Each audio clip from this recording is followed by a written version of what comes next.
Hello again. So this is the fifth recording, or the fifth part of this first topic, introduction to materials. So now we're going to study the polymers. So after we have seen some key properties of metals and ceramics, so now we're going to discuss the polymers.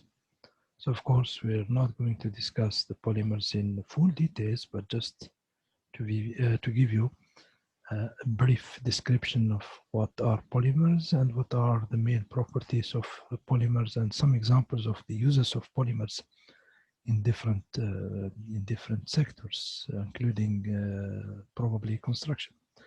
So why they are called polymers? Because it is formed by many monomers. So many monomers, after a process of polymerization, so small monomers or small molecules, and coming together, forming a long chain of monomers, form a polymer.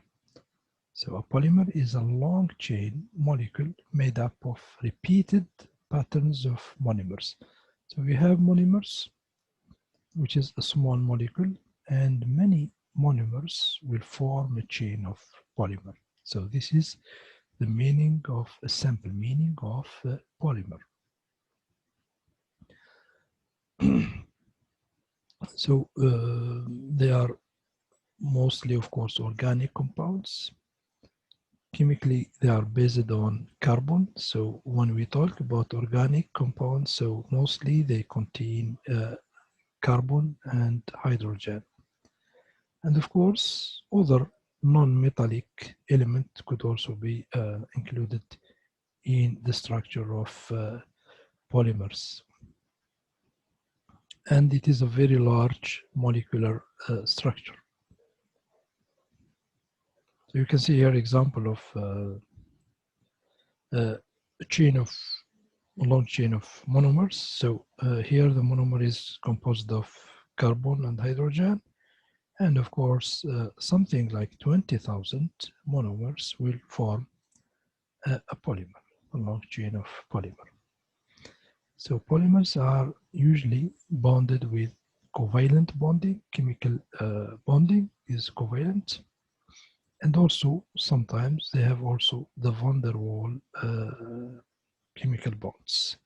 And you know, van der Waals is a secondary chemical bonding, which is of course weaker than the principal chemical bondings like covalent bonding. One of the most known characteristics of polymers is they decompose at low temperature. So you don't need a very high temperature to decompose polymers. So they have a kind of low resistance to high temperature. They are weak if they are in contact with temperature. So they can be decomposed at moderate temperature, even if not high temperature. So usually between 100 to 400, even less than 100, they don't completely decompose, but they start melting, they start losing their shape and their properties. They are also known by lightweight, so they are not, their density is low, so they are light materials, and also extremely flexible. So they can be easily deformed and stretched. So the flexibility, if metals are also deformable and flexible, but polymers are much more flexible and deformable than even polymers. Examples of polymers, of course, all plastics and rubber and so on. So all these are under the category of polymers.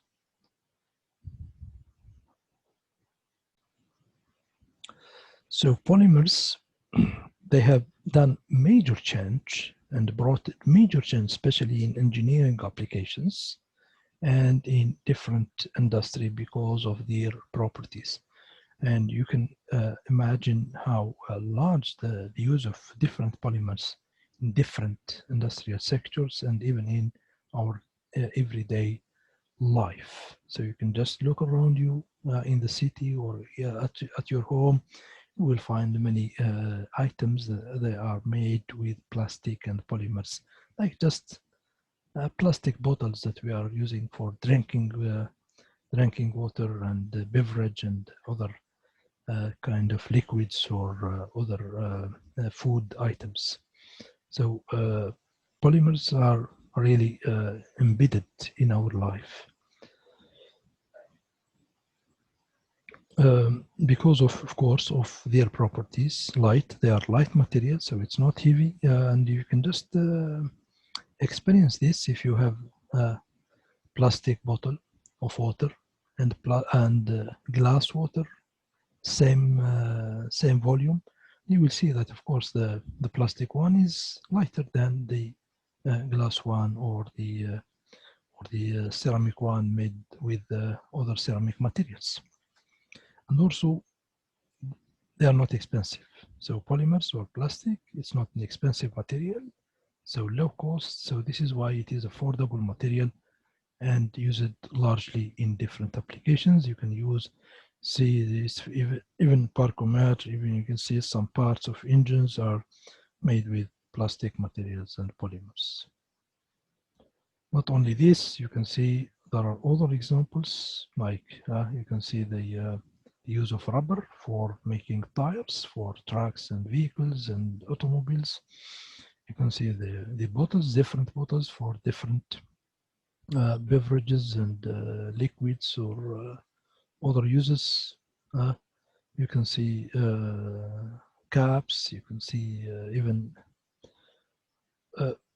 some parts of engines or equipment or whatever, toys. You can see in construction how plastics and polymers are used for pipes, different types of pipes, even concrete pumps, containers, buckets, pipes, and you can see large varieties of small pieces and parts of different equipment are also made with plastic materials. Not only this, even used in different other technology and even parachutes. You can see here the parachutes is completely made with nylon. So nylon, of course, is kind of polymer, type of polymer that has specific properties that suits the use of this material in some specific applications. So this is for polymers. So now we're going to move to a composite material, the fourth category of materials, composite materials. The name of composite is indicating that this material is not made up with only one single type of materials. So it contains more than one material. So it is a combination of more than one material. At least, of course, two materials. It could be three, but the most common cases, of course, is making a composite with combining two different categories, either metal with ceramic or metal with polymer, or metal or ceramic with polymer. So this is how they make composite materials, by combining two different materials. Why we combine two different materials? Because we need to get the combination of the best characteristics from this material and the other material. So you combine two different materials, so you get the composite material formed by two different materials will have the properties of both materials together. So you will have all the strength of this material and all the strength of this material. And of course, the weakness of this one might be compensated by the weakness of the other material. Examples of composite materials. So we have the large variety and too many examples that we can just list here, like fiberglass. Fiberglass is one of the the first composite that were commercialized and used for some applications. And fiberglass is made up with glass fiber, and the matrix is a polymeric material. So fiberglass is a combination between polymer, which is a matrix, and reinforced with glass fibers. Why glass fiber, is largely used and known as a composite material and used for many applications? Because it acquires the strength from the glass, because the glass is hard material and strong, but the flexibility is coming from the polymer. So at the same time, you're forming a composite material that has the same time high strength, but also it has ability to deform and flexibility because it is made up with also a polymer material. Composite materials are now largely used in some high advanced technology, like aircraft, especially the aircraft wings. So here is some pictures of fiberglass. If you haven't never seen the fiberglass, so you can see some applications of the fiberglass. Even your shoes, sport shoes, could be made with fiberglass because of the properties that are offered by this material. You can see also other types of uses of fiberglass, water bike, some this type of containers, toys for children, and small cabins. I don't know. These cabins could be used for different purposes, even as phone cabins or as a toys or any other applications, suitable applications. Composites are also used for making racket for tennis, for bike. The bike you can see here, it has many components in the frame here are made with a composite material. Of course, it's professional bikes. It's not the cheap bikes that you may see where the frame is maybe completely made with just metals, aluminium, preferably. But the professional bikes, of course, it needs to be light, but also it needs to be performant. So usually they use composite material instead of just using metal. So metal can make the bike heavier and therefore reduce its performance and speed. So you can see other applications here, but I will focus here on the aircraft. You can see the aircraft here, how the composite materials are now embedding or inviting the industry of aircraft as the best example of the performance of the composite material. You can see this aircraft here, 787, Boeing 787, the body of this aircraft. So if you look to the body of this aircraft, it is made with different materials. You can see here the green color is indicating that these parts are made with fiberglass, which is a composite material, of course. The red one is the aluminum.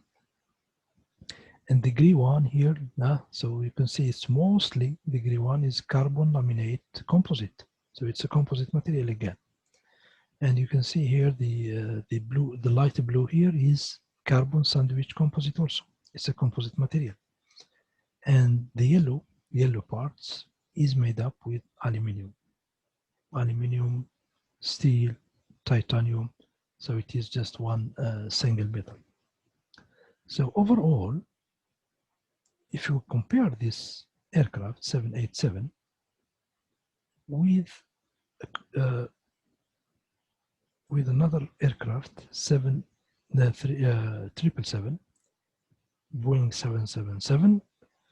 So Boeing 777 uses only 12% composite, and 50% of the body of the aircraft is made up with aluminum. But the rest, of course, other materials as well, but only 12% is composite material. So when we look to this aircraft 787, so you can see here the distribution of percent of materials in the body of the aircraft. So you can see a large percentage of composite, 50% of composite material. Aluminium is used only for 20%.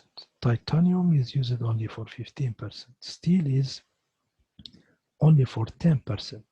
And some other materials, of course, 5%. The idea here, we are talking about composite material, so you can see how the composite material are the main material. So 50%, this is few years ago, or many years ago to be more accurate.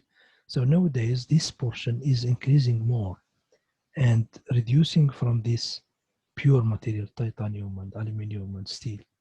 And we are making the aircraft with much higher proportion of composite materials. Why? Because of their properties, because they offer properties that cannot be offered by aluminum alone or titanium alone or steel alone or any other material alone.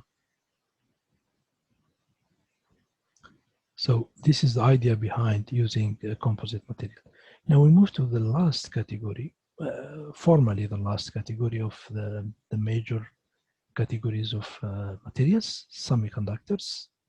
So semiconductors, as you know, they are not fully conductors, not fully insulator. This is why they are called semiconductors.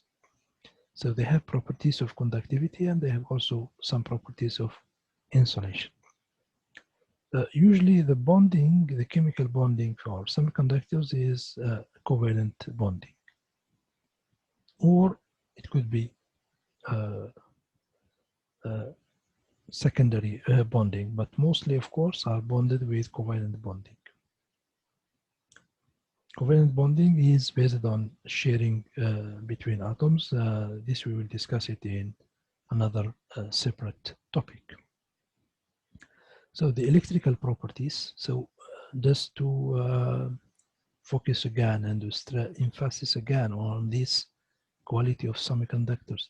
These are called electrical or electronic, electronic materials. It's not structural material. Semiconductors are not structural materials. Structural materials only metals, polymers, ceramics, and composite. So semiconductors are electronic materials. It is not or are not under the category of structural materials. They cannot be used. You cannot never find any structure made with semiconductors. So semiconductors is electronic component used for devices, electronic devices, computers and smartphones and so on. So they have electrical properties. They are not supposed to have mechanical or thermal properties or whatever. So they have electrical properties, and their electrical properties are classified as intermediate between the electrical conductors and the insulator. So, and this is why they are called semiconductors, because they don't highly conduct electricity. They just semiconduct.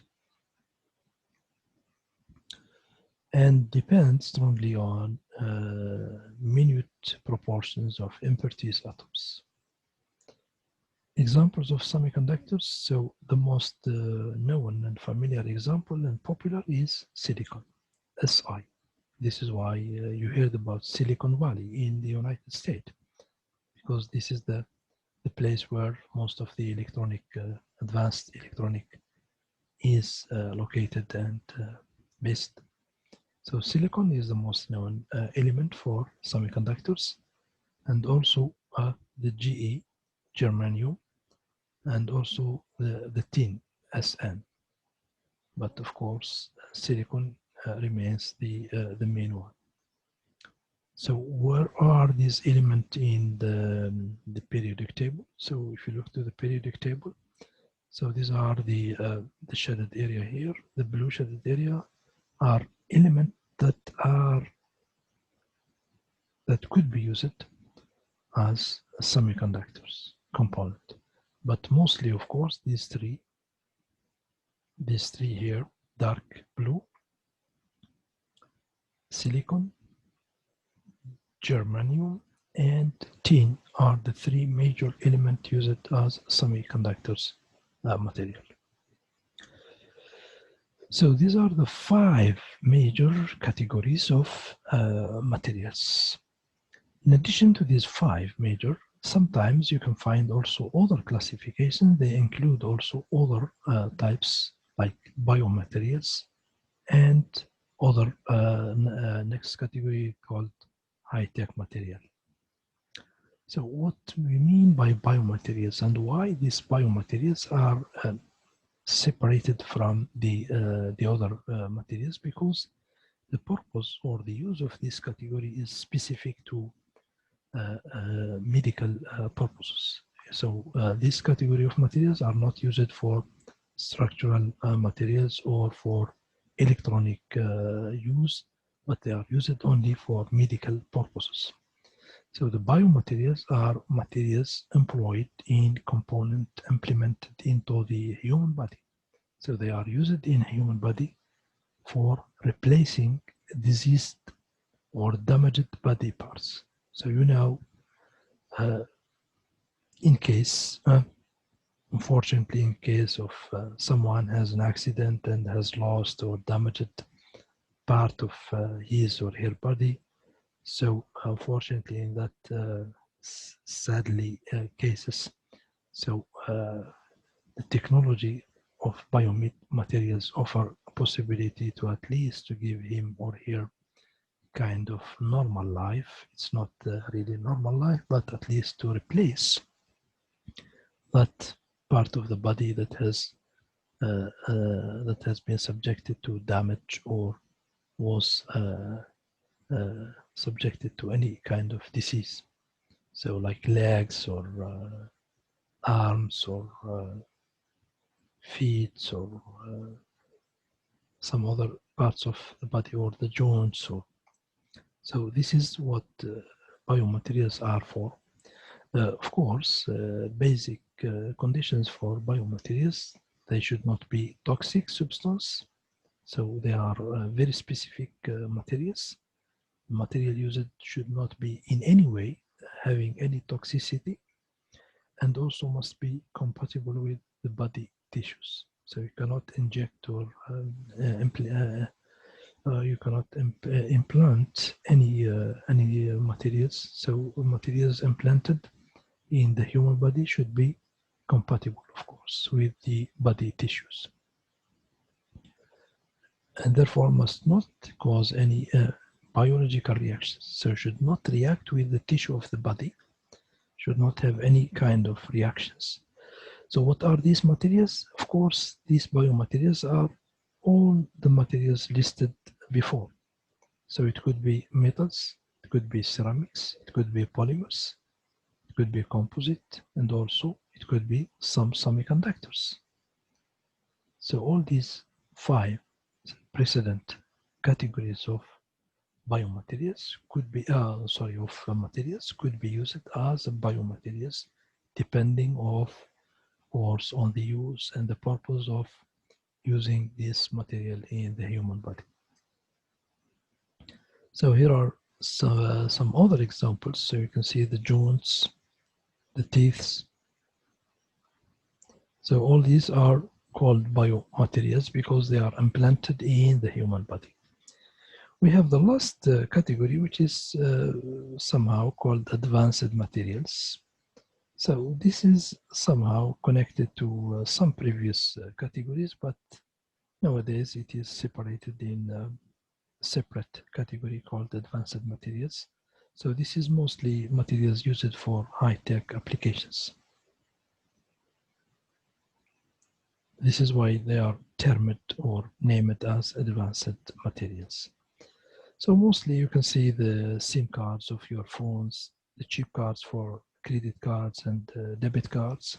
So this chip here, so it is kind of advanced technology because this chip here is including all your data, your bank data, and also these cheap cards are now used for different cards, not only for credit cards or bank cards. They are used also for ID cards and for other purposes, because the chip here is containing all your data. So component of computers, fiber optic, spacecraft, aircraft, military, rocketry. So all these are kind of high-tech materials or advanced materials used for specific purposes. So they are not traditional materials. These advanced materials are not traditional materials because they have very well advanced and enhanced properties, and also newly developed high performance materials. Of course, they could be made also with different traditional materials like metals, ceramics, and polymers. But the disadvantage of these materials is they are relatively very expensive compared to, of course, to the other materials we discussed earlier.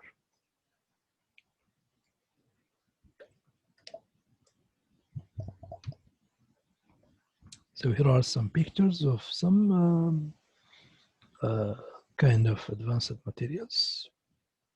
The chip cards, CD, DVD, but now you can see CD, DVD are almost disappearing from our life because they were replaced with hard disk, external hard disk, and the USB stick. Fiber optics, space, aircraft, and so on. So all these are now under the category somehow of advanced materials, because they use advanced technology and they use high performance materials. So just to conclude this part, so you can see here this table here, where you can see the category of materials. You can see here metals, ceramics, polymers, semiconductors, composite materials. And here in the second column, you can see the applications, some of the major applications for each category of the materials. And also you can see the properties of materials belong to this category here. So just example for your understanding and for your comprehension. So just take an example here. You can see, let's say copper. So copper is belong to metals, and applications of copper, usually it is used as electrical wire. So for conducting electricity. Properties of copper is high electrical conductivity and also good formability. You can see here there is no any referring to strength or to ductility or nothing, because for this kind of application we don't need those properties. What is needed for electrical wires is, of course, to have good electrical conductivity, and also it should be deformable for easy use and easy applications. You can take any other example here, let's say for ceramic materials, glass. So glass is formed with silica, sodium, sodium oxide, and calcium oxide. So these are the components of glass. Some applications of this silica material is mostly used for doors and windows and even walls and so on. What are the properties of this material? Of course, the main properties regarded, or the main properties that we look for when we choose to use this material, of course, is the optical properties. We need transfer of light, transmitting light from outside to indoor.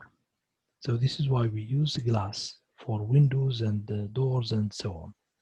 And also it has a good thermal insulating properties. If we look, let's say, for polymers, we take the example here for polyethylene. Polyethylene is, of course, among the polymers, and the applications of polyethylene is mostly for food packaging. So what are the properties of polyethylene? Is mostly an easy format into thin. So you can form a thin, very thin. You can see the plastic use it, which is called scientifically it's called the polyethylene, but we just call it plastic. So it has a very thin, very thin sheet, and it is flexible. Yeah, you can deform it very easily, and airtight film. You can take other examples here, like you can see here. So I'm not going to go through all these examples. So just study this table here and apply it to some materials. So what I'm asking you right now here is just an optional assignment if you want to submit it. So take from each category here: metals, ceramics, polymers, semiconductors. Well, forget about semiconductors because semiconductors, the examples are very limited, and composite. So you take from 4 categories: metals, ceramics, polymers, and composite materials, structural materials.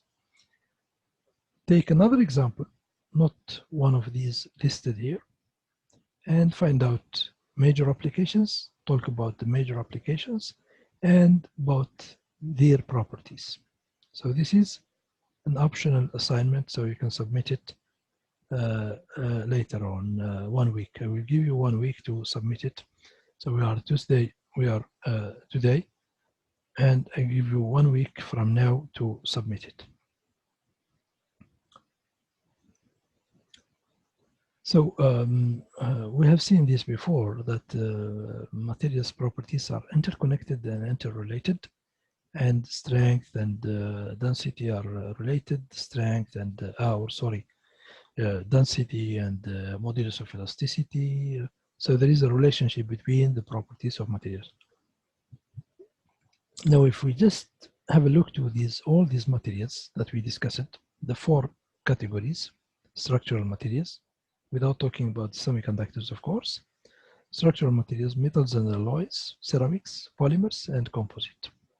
So if we look just to the density of these different materials, density here, the density, so you can see the differences between them in terms of density.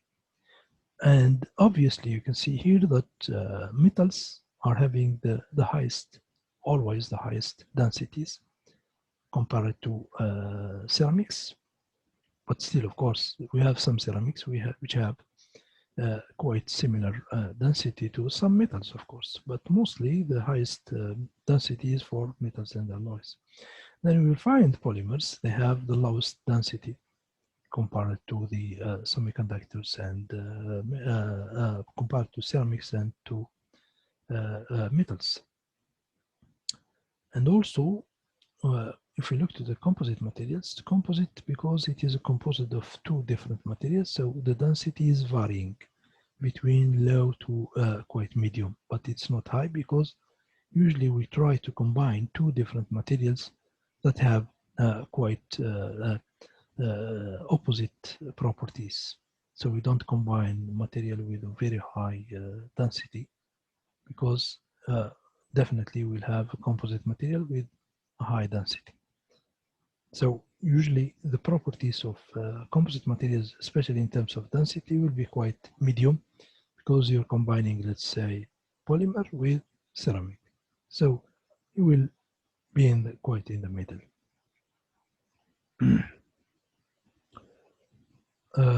So this is what I just said just quite early.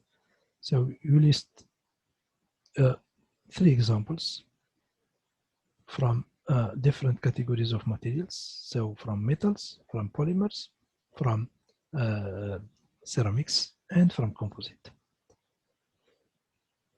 So don't tie them to here. This is, we use it to do it in class, but now we are fully online, so you can just choose any one of so whether it is at home, university, or anywhere. So most important, you pick up 3 examples from each category of the materials and talk about their properties and their applications. You can supply it with some pictures if you have, of course, but the pictures preferably from real life, not from the internet, of course.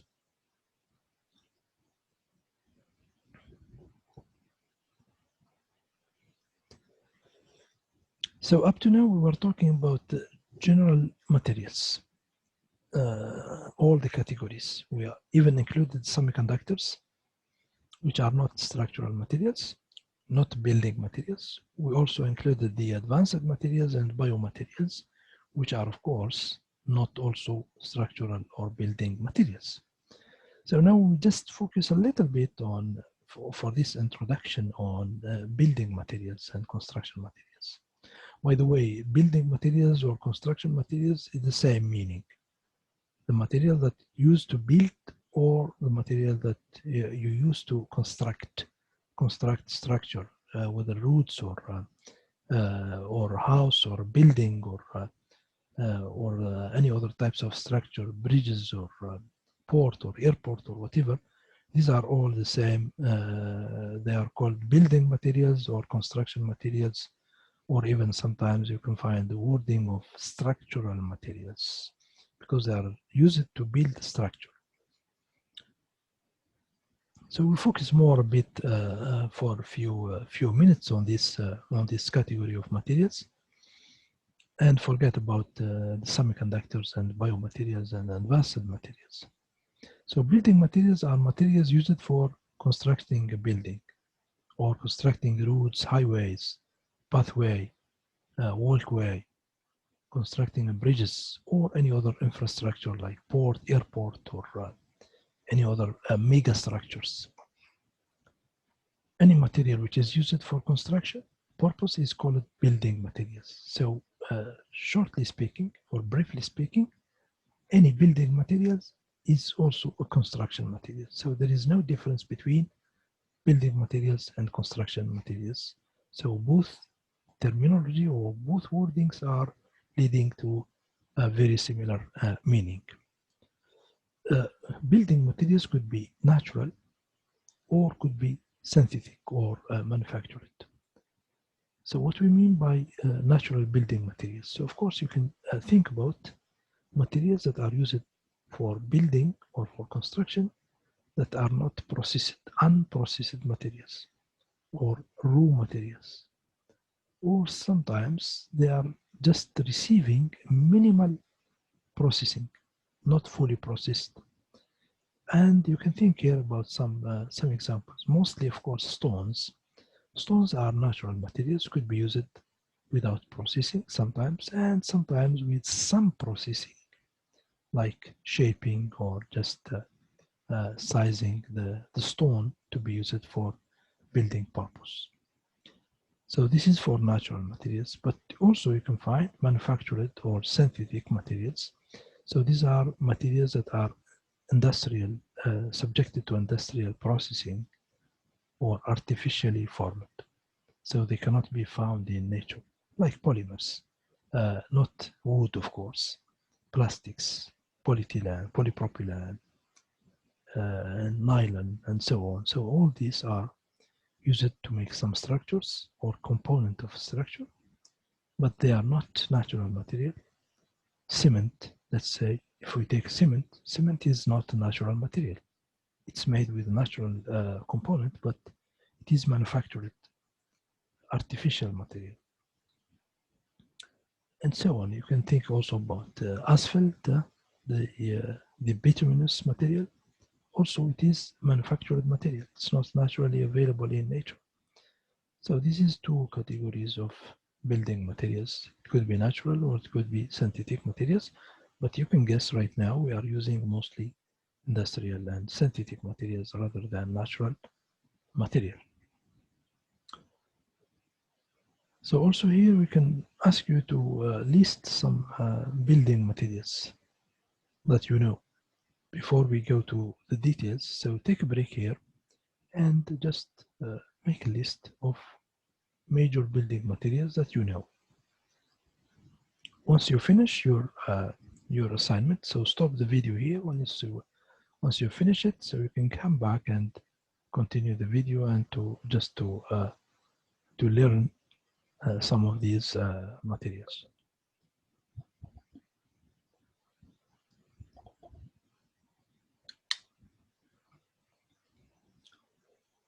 So let's have a look to some of these building materials. So stone and masonry. Of course, stone is a natural material. It could be just slightly manufactured by sizing, shaping, and so on. Also, we have a large variety of masonry materials made up with concrete, like concrete blocks, like cat stones, clay materials could be used to make bricks, like red bricks and so on. Aggregate also is building material used for different applications like sub-base and base for roads and pavement. Used also for making concrete and mortar. Used also for making asphalt for of course for constructing roads and pavement. Soil and clay, mostly used for foundations, filling, or embankment, for liner. So this is mostly geotechnical use of soil and clay. Also, we have some architectural materials that are used mostly for somehow, let's say, for decorative and aesthetic purposes more than as really structural materials, like tile, like glass.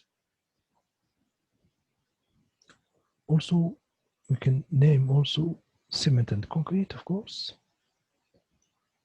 Cement and concrete, of course, are one of the major construction materials up to now.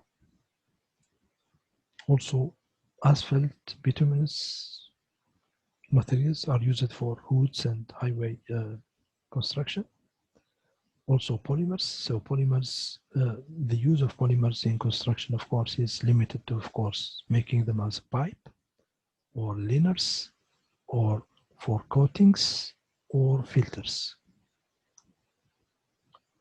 Also, it could be used as fibers for different applications also. It's not named here, but of course you can add it.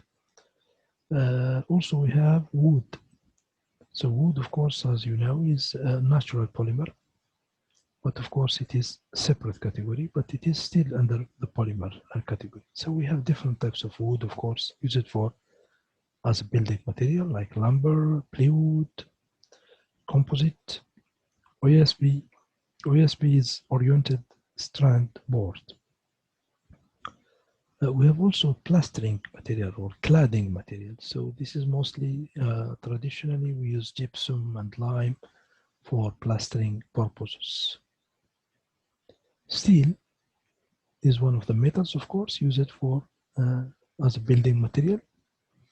So it is used for different purposes. Also, it could also be used as a pipe or a cable, or also used as steel bars to reinforce a structural element made up with concrete. Or it could be used as alone as structural steel to make the structural element. Aluminium, of course, aluminium, the use of aluminium in construction is mostly for frames, for doors, windows, and pipes, but it is most used as steel, as a reinforced material, as a reinforcement material, or as structural, properly speaking, structural element that support loads for many reasons. Of course, we'll discuss some of them in the coming lectures. We have also the composite materials as we discussed. So of course, composite materials as we discussed, it's materials that perform much better.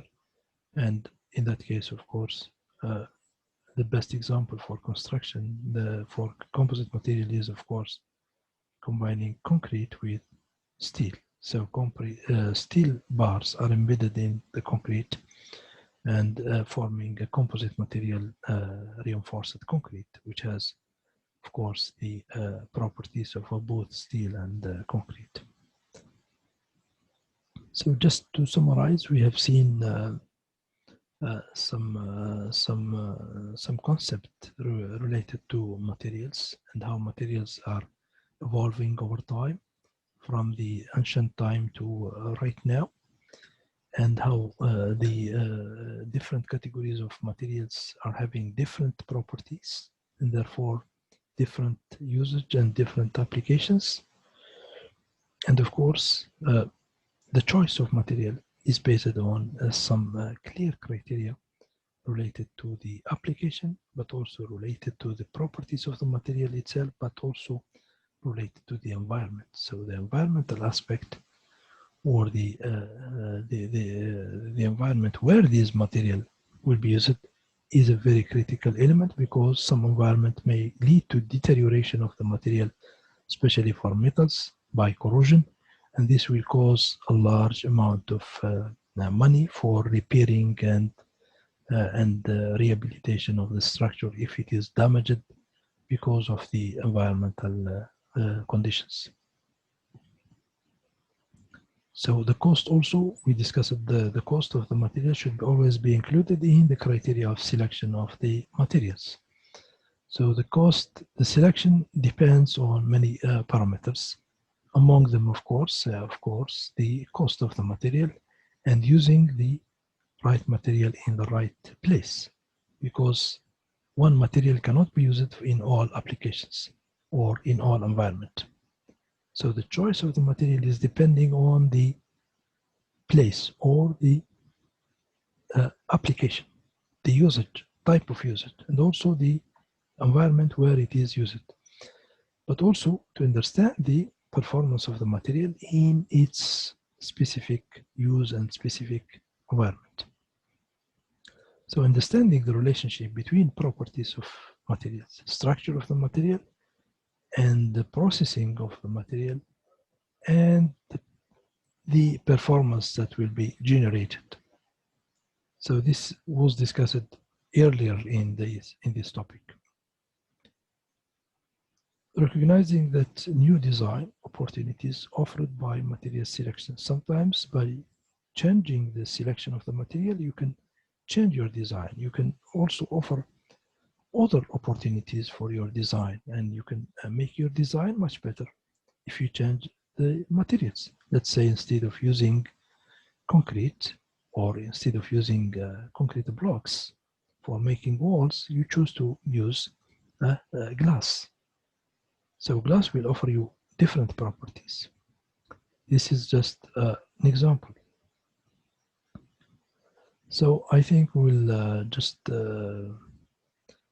go through this very quickly, so you can see that, of course, as a civil engineer or as an architectural engineer, of course, you are required always to deal with materials, and especially materials now are evolving very quickly. And you have to, when you design a structure, of course, you have to look to the maintenance, to the inspection, to the management. And of course, the use of materials now are used in a variety, large varieties of projects, starting from small houses, small buildings, to very high buildings like high-rise buildings or towers. Use it also for different other purposes like roads, like bridges, like sewage treatment plant. So all these are, of course, made up with materials. So you need to understand the behavior of materials and how they behave in a different environment. Materials could be used underground or above ground or even offshore or inland. So the environment where the material is used affects its properties and its performance. So you should understand this. And nowadays, as civil engineers or architectural engineers, you are required and you are asked to design a very complex systems where relationship between strength and stress, strain and deflections, the exposure conditions, environmental conditions versus durability, the risk of using this or that materials or this structure, and the consequence of such a risk, the cost versus the life cycle of the material and the aesthetic aspect of the structure and other parameters. have to be considered and have to be taken into consideration when designing any types of structure. So throughout this course, of course, we will look to different properties, physical properties, chemical, thermal. We focus, of course, more and more on the physical and mechanical properties and less, of course, on the thermal and electromagnetic or electrical or acoustic, because these are not really priority for structural materials.